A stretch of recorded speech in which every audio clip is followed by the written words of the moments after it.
NCB ಟೈಮ್ಸ್ಗೆ ಸ್ವಾಗತ. ನಾನು ದರ್ಶನ್ ಹುಣಸೂರು. ಇಬ್ಬರು ಬಾಲಕಿಯರ ಮೇಲೆ ಲೈಂಗಿಕ ದೌರ್ಜನ್ಯ ನಡೆದಿರುವಂತಹ ಹಿನ್ನೆಲೆ ರೊಚ್ಚಿಗೆದ್ದಂತಹ ಜನರು ಮಹಾರಾಷ್ಟ್ರದಲ್ಲಿ ಭಾರೀ ಪ್ರತಿಭಟನೆ ನಡೆಸಿ ಕಲ್ಲು ತೂರಿದ್ದಾರೆ. ಬದಲಾಪುರದ ಆದರ್ಶ ಶಿಕ್ಷಣ ಸಂಸ್ಥೆಯಲ್ಲಿ ಇಬ್ಬರು ಬಾಲಕಿಯರ ಮೇಲೆ ಲೈಂಗಿಕ ದೌರ್ಜನ್ಯ ನಡೆದಿದೆ. ಈ ಪ್ರಕರಣವನ್ನು ದಾಖಲಿಸುವಲ್ಲಿ ಪೊಲೀಸರ ಕಡೆಯಿಂದ ವಿಳಂಬ ಆಯಿತು. ಇದರಿಂದ ಕೋಪಗೊಂಡಂತಹ ಪೋಷಕರು ಜನರು ಬದಲಾಪುರ ರೈಲ್ವೆ ನಿಲ್ದಾಣ ಹಾಗೂ ಆದರ್ಶ ಶಾಲೆಯ ಹೊರಗಡೆ ಪ್ರತಿಭಟನೆ ಆರಂಭಿಸಿದರು. 3 ಗಂಟೆಗಳಿಗೂ ಕೂಡ ಹೆಚ್ಚು ಕಾಲ ನಡೆದಂತಹ ಪ್ರತಿಭಟನೆ ಈಗ ತೀವ್ರಗೊಂಡಿದ್ದು, ಪ್ರತಿಭಟನಾಕಾರರು ಶಾಲೆಗೆ ಪ್ರವೇಶಿಸಿ ಅದನ್ನು ಧ್ವಂಸಗೊಳಿಸಿದ್ದಾರೆ.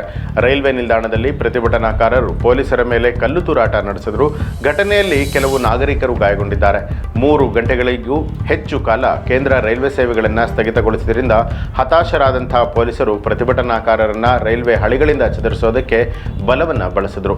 ಪೊಲೀಸರು ತಮ್ಮ ಕಡೆಗೆ ಪ್ರತಿಭಟನಾಕಾರರು ಬರ್ತಿರೋದನ್ನು ನೋಡಿದ ಕೂಡಲೇ ಕೋಪಗೊಂಡು ಅವರನ್ನ ಬಂಧಿಸುವಂಥ ಯತ್ನ ಮಾಡ್ತಾರೆ. ಆದರೆ ಟ್ರ್ಯಾಕ್ನಿಂದ ಕಲ್ಲುಗಳನ್ನು ಎತ್ಕೊಂಡು ಪೊಲೀಸರತ್ತ ಪ್ರತಿಭಟನಾಕಾರರು ಎಸೆಯೋದಕ್ಕೆ ಆರಂಭ ಮಾಡಿದ್ರು.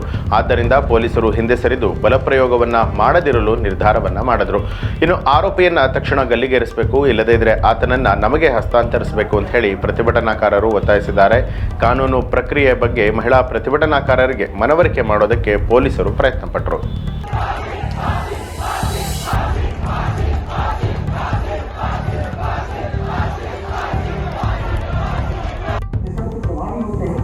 ट्रांसफर कर दिया गया, मैं प्रभारी नियुक्त किया गया। उसके बाद पूरे मामले में कार्यवाही होती है।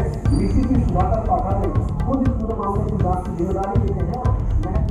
ಹೊಸನಗರ ತಾಲೂಕಿನ ಸಂಪೇಕಟ್ಟೆಯ ಮತ್ತಿಕೈ ಶಾಲೆಯ ಬಿಸಿಯೂಟ ದಾಸ್ತಾನು ಕೊಠಡಿಯಲ್ಲಿ ಅವಿತಿದ್ದಂಥ 9 ಅಡಿ ಗಾತ್ರದ ಕಾಳಿಂಗ ಸರ್ಪವನ್ನು ಆಗೊಂಬೆ ಮಳೆಕಾಡು ಸಂಶೋಧನಾ ಕೇಂದ್ರದ ಉರಗತಜ್ಞ ಅಜಯ್ ಗಿರಿ ಸುರಕ್ಷಿತವಾಗಿ ಸೆರೆ ಹಿಡಿದು ಅರಣ್ಯಕ್ಕೆ ಬಿಟ್ಟರು. ನಿನ್ನೆ ಬೆಳಗ್ಗೆ ಅಡುಗೆ ಸಹಾಯಕಿ ಪ್ರೇಮ ಅಕ್ಕಿ ಬೆಳೆಗಾಗಿ ಬಿಸಿಯೂಟ ದಾಸ್ತಾನು ಕೊಠಡಿಯ ಬಾಗಿಲು ತೆರೆದಾಗ ಹಾವು ಕಾಣಿಸಿಕೊಂಡಿದೆ.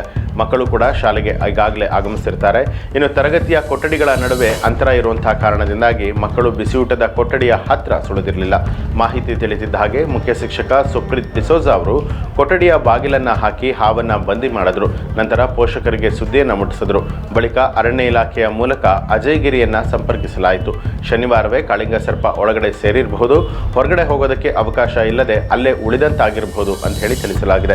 ಕಾಳಿಂಗ ಸರ್ಪವನ್ನು ಸೆರೆ ಹಿಡಿದ ನಂತರ ಮಕ್ಕಳು ಮತ್ತು ಪೋಷಕರಿಗೆ ಅಜಯ್ ಗಿರಿ ಕಾಳಿಂಗ ಸರ್ಪ ಕಂಡು ಬಂದಾಗ ಮುಂಜಾಗ್ರತಾ ಅಗತ್ಯ ಕ್ರಮಗಳ ಬಗ್ಗೆ ಮಾಹಿತಿ ಕೊಟ್ಟರು. ನಗರ ವಲಯ ಅರಣ್ಯಾಧಿಕಾರಿ ಸಂತೋಷ್ ಮಲ್ಲನಗೌಡರು ಸೇರಿದಂತೆ ಇಲಾಖೆ ಸಿಬ್ಬಂದಿಗಳು ಹಾಜರಾಗಿದ್ದರು.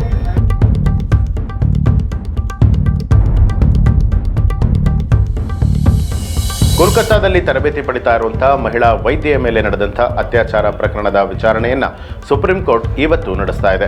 ನ್ಯಾಯಾಲಯದ ಈ ವಿಷಯವನ್ನು ಸ್ವಯಂ ಪ್ರೇರಿತವಾಗಿ ಪರಿಗಣಿಸಿದೆ. ಇದು ಕೇವಲ ಕೊಲೆ ಪ್ರಕರಣ ಅಲ್ಲ ಅಂತ ಹೇಳಿ ನ್ಯಾಯಾಲಯ ತಿಳಿಸಿರುವಂಥದ್ದು. ವೈದ್ಯರ ಸುರಕ್ಷತೆಯ ಬಗ್ಗೆಯೂ ಕೂಡ ನ್ಯಾಯಾಲಯ ಕಳವಳ ವ್ಯಕ್ತಪಡಿಸಿದೆ. ಅದೇ ಸಮಯದಲ್ಲಿ ಸಾಮಾಜಿಕ ಮಾಧ್ಯಮದಲ್ಲಿ ಸಂತ್ರಸ್ತೆಯ ಗುರುತನ್ನು ಬಹಿರಂಗಪಡಿಸುವಂತಹ ಬಗ್ಗೆಯೂ ಕೂಡ ನ್ಯಾಯಾಲಯ ಕಳವಳ ವ್ಯಕ್ತಪಡಿಸಿದೆ. ಸಂತ್ರಸ್ತೆಯ ಕುಟುಂಬಕ್ಕೆ ಶವವನ್ನು ಕೊಡೋದಕ್ಕೆ ಅವಕಾಶ ನೀಡದಿರೋದಕ್ಕೆ ಇದು ನಿಜಾನ ಅನ್ನುವಂಥ ರೀತಿಯಲ್ಲಿ ಸಿಜೆಐ ಪ್ರಶ್ನೆಯನ್ನ ಮಾಡಿದ್ರು. ಈ ಬಗ್ಗೆ ಪ್ರತಿಕ್ರಿಯೆ ಕೊಟ್ಟಿರುವಂತಹ ಪಶ್ಚಿಮ ಬಂಗಾಳ ಸರ್ಕಾರದ ವಕೀಲರು ಇಂತಹ ಆರೋಪಗಳು ನಿಜ ಅಂತ ಹೇಳಿದ್ರು. ಈ ಘಟನೆಯ ಬಗ್ಗೆ ರಾಜ್ಯ ಸರ್ಕಾರದ ಕ್ರಮವನ್ನು ನ್ಯಾಯಾಲಯ ಪ್ರಶ್ನೆ ಮಾಡಿದೆ. ವಿಚಾರಣೆಯ ಸಮಯದಲ್ಲಿ ನ್ಯಾಯಾಲಯವು ಅನೇಕ ಕಠಿಣ ಪ್ರಶ್ನೆಗಳನ್ನು ಕೇಳಿರುವಂಥದ್ದು. ಸಂತ್ರಸ್ತೆಯ ಗುರುತನ್ನು ಹೇಗೆ ಬಹಿರಂಗಪಡಿಸಲಾಯಿತು ಅಂತ ಹೇಳಿ ನ್ಯಾಯಾಲಯ ಕೇಳಿದೆ. 7,000 ಜನರು ಆಸ್ಪತ್ರೆಗೆ ಪ್ರವೇಶಿಸಿದಾಗ ಪೊಲೀಸರು ಏನು ಮಾಡ್ತಾ ಇದ್ರು? ನಮಗೆ ಸಿಬಿಐನಿಂದ ಸ್ಥಿತಿಗತಿಯ ವರದಿ ಬೇಕು, ನಾವು ರಾಷ್ಟ್ರೀಯ ಕಾರ್ಯಪಡೆಯನ್ನು ರಚಿಸ್ತೇವೆ ಅಂತ ಹೇಳಿ ತಿಳಿಸಿದರು. ಇನ್ನು ಮೂಲಗಳ ಪ್ರಕಾರ ಮಾಜಿ ಪ್ರಾಂಶುಪಾಲರು ತಮ್ಮ ಮಾಹಿತಿಗಳನ್ನು ಕೊಡ್ತಾ ಇದ್ದಾರೆ.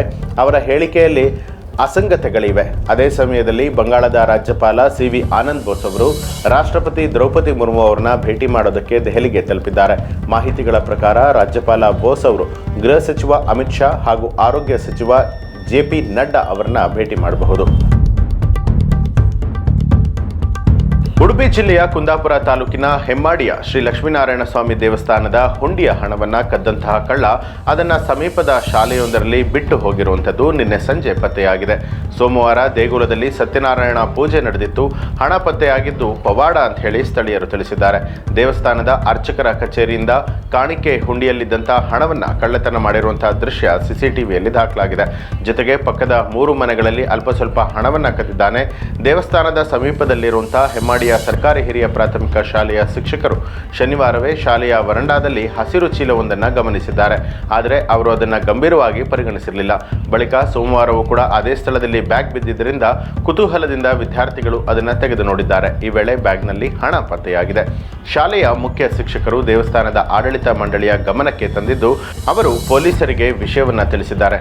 ಮಧ್ಯಾಹ್ನ ಸ್ಥಳಕ್ಕೆ ಎಸ್ಪಿಐ ಪುಷ್ಪ ಹಾಗೂ ಸಿಬ್ಬಂದಿಗಳು ಸ್ಥಳಕ್ಕೆ ಆಗಮಿಸಿ ಹಣ ಜಪ್ತಿ ಮಾಡಿದ್ದಾರೆ. ಬಳಿಕ ಹಣವನ್ನು ದೇವಸ್ಥಾನಕ್ಕೆ ಹಸ್ತಾಂತರಿಸಲಾಗುವುದು ಅನ್ನುವಂಥದ್ದು ತಿಳಿದು ಬಂದಿದೆ.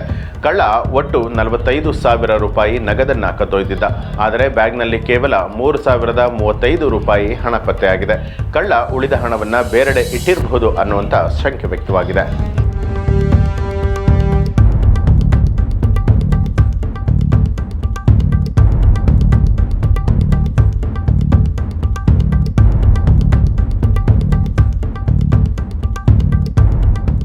ಇವಿಷ್ಟು ಈ ಹೊತ್ತಿನ ಪ್ರಮುಖ ಸುದ್ದಿಗಳು. ಮತ್ತಷ್ಟು ವಿಶೇಷ ಸುದ್ದಿಗಳಿಗಾಗಿ ನೋಡ್ತಾ ಇರಿ NCIB ಟೈಮ್ಸ್, ಅಪರಾಧ ಮುಕ್ತ ರಾಷ್ಟ್ರಕ್ಕಾಗಿ.